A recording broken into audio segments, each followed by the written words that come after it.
Đang lườm cái gì? Tôi không đồng ý đâu. Khiếp.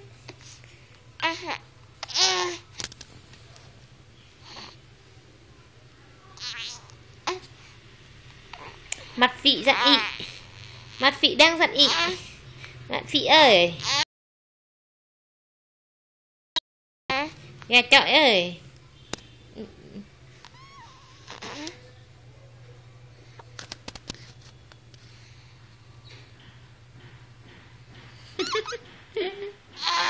Em có quả đầu đẹp quá trôi nhỉ.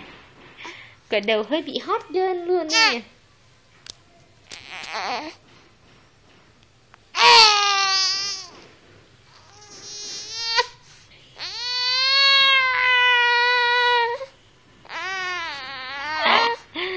Mặt Phị đang giận ị kìa. Cô nàng Mặt Phị đang giận ị.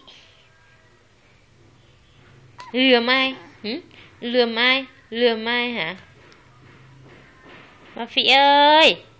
Mặt Phị đang giận ị đi à? Em có quả đầu hoành tráng chưa? Quá hoành tráng. Dụ sợ quá. Sợ quá.